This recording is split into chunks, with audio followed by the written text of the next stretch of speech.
Things I will not be influenced to buy as a minimalist.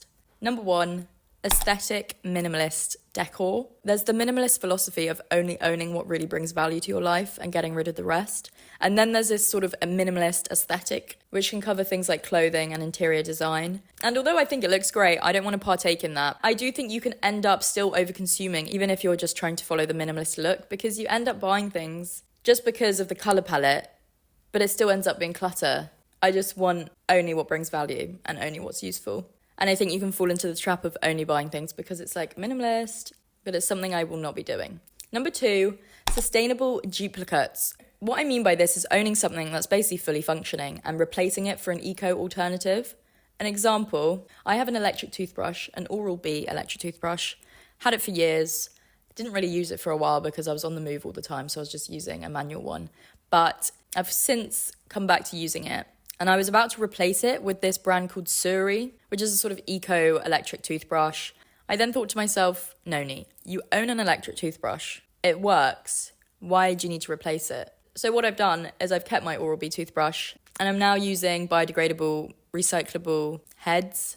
So it's not super damaging because the heads are obviously the main bit that you change. And I'm using what I already have because quite frankly, the greenest thing I can do is to use what I already own. Number 3 is a smart device, such as an Echo or Google or Alexa. I don't even know the names of them. My flatmate has one and it is quite nice because you can just talk and it's very easy. However, I just don't think there's need for them. I don't like it because I feel like it's listening to me all the time, which I know sort of every device is, but I don't love that because it's so easy to put on music. It means you listen to music more often and then I feel like you're not good at being alone with your own thoughts, which I think is a good skill to have. And I have used my flatmate's one a bit. It's quite a good test of if I think it would be useful, but basically I don't really use it at all. So I just feel like it's not necessary and it's just an added device for no real reason. Number 4 is self-care products that create more work. I feel like people have these self-care routines with a load of different products and steps, which is obviously nice and it can be very relaxing. But I feel like people are using this instead of the real self-care tools, which is good sleep, good social life, good diet, movement,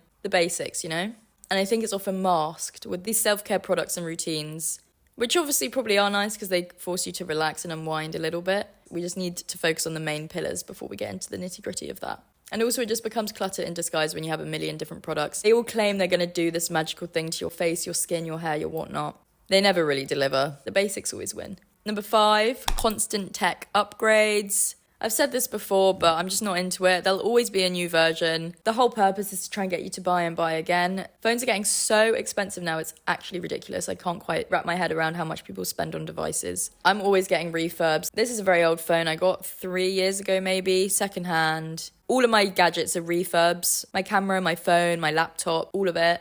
Refurbished. They work fine, they work great. Occasionally you will buy from a refurb shop and it doesn't work, but you just send it back instantly. They just replace it with a new one. There's no risk to it. Just make sure if you're looking on refurbished sites, make sure it's got some warranty, 1 or 2 years worth of warranty. I think that's always good. But also remember, if you're buying off eBay, read the reviews. I've never had a real problem with refurbished devices. They always work really good and they save hundreds and hundreds of pounds. Number 6 is trendy water bottles. I didn't even know this was a thing, but I've seen people own like multiple water bottles and like loads of them, and there's certain brands that are trendy. I don't know, I have one water bottle. I actually spilt ink all over it.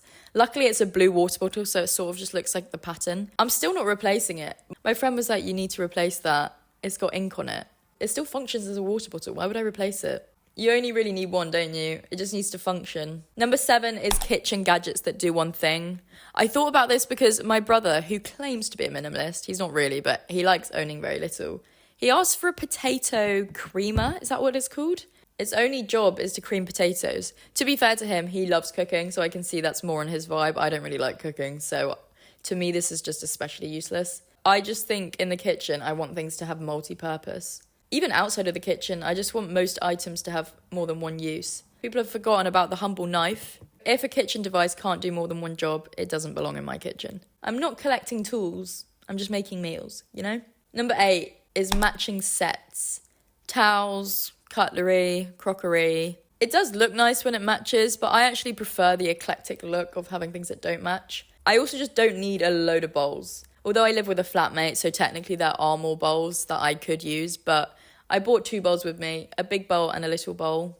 I bought 1 knife, fork, spoon, 1 mug, I don't have much because I just reuse that stuff. Having said that, if I was living alone, I probably would have a few more things because obviously if people come to stay. So I am blessed that my flatmate has stuff to cover me for that. I just don't think you need loads and loads of bowls, and they definitely don't need to match. I like the look when none of it matches. It's all different colours, different shapes. I think that's so fun, especially if you're getting each piece from a different place. It's got a little story behind it, and it means you're never going to have to chuck out a whole set because it doesn't match or something. Number 9 is decorative trinkets.